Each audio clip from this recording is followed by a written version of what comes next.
بسم اللہ الرحمن الرحیم۔ تمام بھائیوں اور بہنوں کو السلام علیکم۔ ناظرین گرامی، پچھلے زمانے میں عرب کا یہ دستور تھا کہ جب ان کے ہاں کوئی بچہ پیدا ہوتا تو وہ دیہات سے آنے والی دائیوں کے حوالے کر دیتے تھے تاکہ دیہات میں بچے کی نشو و نما بہتر ہو اور وہ خالص عربی زبان سیکھ سکے۔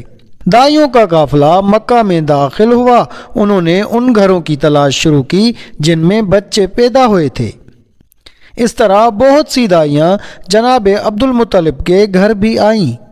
نبی کریم صلی اللہ علیہ وآلہ وسلم کو دیکھا، لیکن جب انہیں معلوم ہوا کہ یہ بچہ تو یتیم پیدا ہوا ہے تو اس خیال سے چھوڑ کر آگے بڑھ گئیں کہ یتیم بچے کے گھر آنے سے انہیں کیا ملے گا۔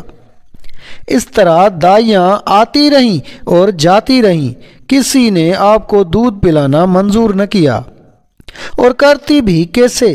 یہ سعادت تو حضرت حلیمہ رضی اللہ تعالی عنہ کے حصے میں آنا تھی۔ جب حلیمہ رضی اللہ تعالی عنہ مکہ پہنچی تو انہیں معلوم ہوا سب عورتوں کو کوئی نہ کوئی بچہ مل گیا ہے، اور اب صرف وہ بغیر بچے کے رہ گئی ہیں، اور اب کوئی بچہ باقی نہیں بچا۔ ہاں، ایک یتیم بچہ ضرور باقی ہے جسے دوسری عورتیں چھوڑ گئی ہیں۔ حلیمہ سعدیہ رضی اللہ تعالی عنہ نے اپنے شوہر عبداللہ ابن حارث سے کہا، خدا کی قسم مجھے یہ بات بہت ناگوار گزر رہی ہے کہ میں بچے کے بغیر جاؤں، دوسری سب عورتیں بچہ لے کر جائیں، یہ مجھے طعنہ دیں گی، اس لیے کیوں نہ ہم اس یتیم بچے کو لے لیں۔ عبداللہ بن حارث بولے، کوئی حرج نہیں، ہو سکتا ہے اللہ اسی بچے کے ذریعے ہمیں خیر و برکت عطا فرما دیں۔ چنانچہ حضرت حلیمہ سعدیہ رضی اللہ تعالی عنہ عبد المطلب کے گھر گئیں۔ جناب عبد المطلب اور حضرت آمنہ نے انہیں خوش آمدید کہا۔ پھر آمنہ انہیں بچے کے پاس لے آئیں۔ آپ اس وقت ایک اونی چادر میں لپٹے ہوئے تھے۔ وہ چادر سفید رنگ کی تھی، آپ کے نیچے ایک سبز رنگ کا ریشمی کپڑا تھا۔ آپ سیدھے لیٹے ہوئے تھے۔ آپ کے سانس کی آواز کے ساتھ مشک کی سی خوشبو نکل کر پھیل رہی تھی۔ حلیمہ سعدیہ رضی اللہ تعالی عنہ آپ کے حسن و جمال کو دیکھ کر حیرت زدہ رہ گئیں۔ آپ اس وقت سوئے ہوئے تھے۔ انہوں نے جگانا مناسب نہ سمجھا، لیکن جو ہی انہوں نے پیار سے اپنا ہاتھ آپ کے سینے پر رکھا، آپ مسکرا دیے اور آنکھیں کھول کر ان کی طرف دیکھنے لگے۔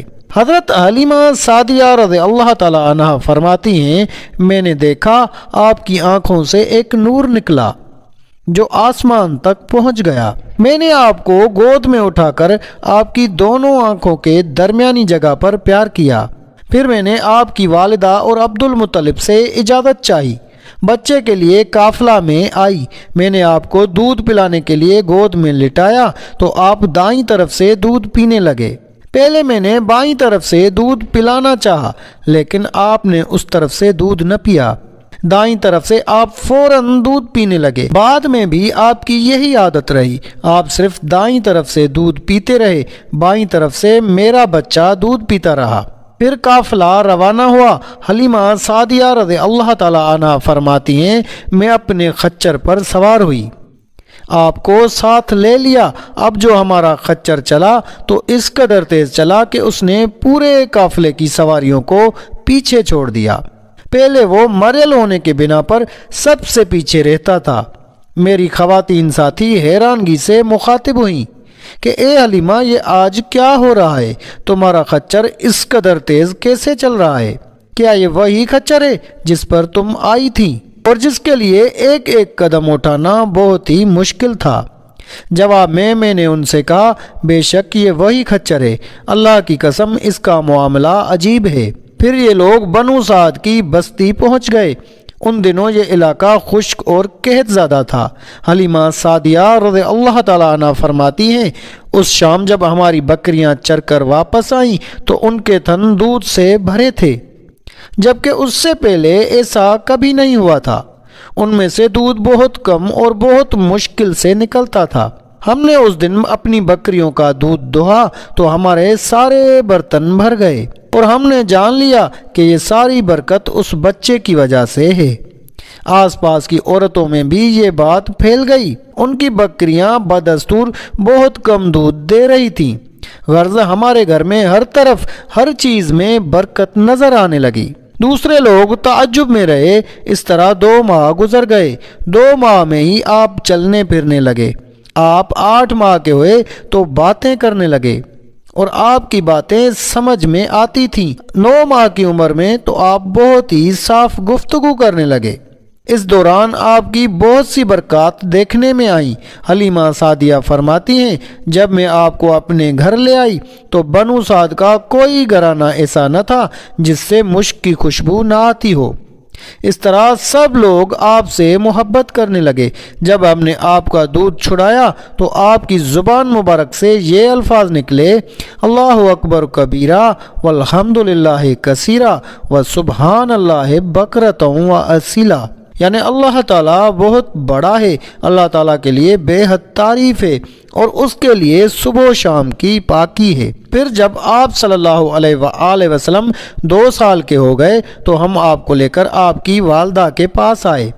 اس عمر کو پہنچنے کے بعد بچوں کو ماں باپ کے حوالے کر دیا جاتا تھا۔ ادھر ہم آپ کی برکات دیکھ چکے تھے اور ہماری آرزو تھی کہ ابھی آپ کچھ اور مدت ہمارے پاس رہیں۔ چنانچہ ہم نے اس بارے میں آپ کی والدہ سے بات کی۔ ان سے یوں کہا، آپ ہمیں اجازت دیجئے کہ ہم بچے کو 1 سال اور اپنے پاس رکھ لیں۔ میں ڈرتی ہوں کہیں اس پر مکہ کی بیماریوں اور آب و ہوا کا اثر نہ ہو جائے۔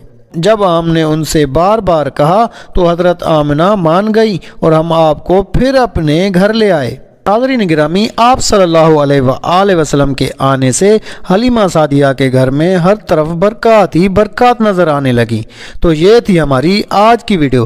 اگر آپ کو ویڈیو اچھی لگی تو ویڈیو کو لائک کر کے اپنے دوست و احباب سے زیادہ شیئر کریں۔ جزاک اللہ۔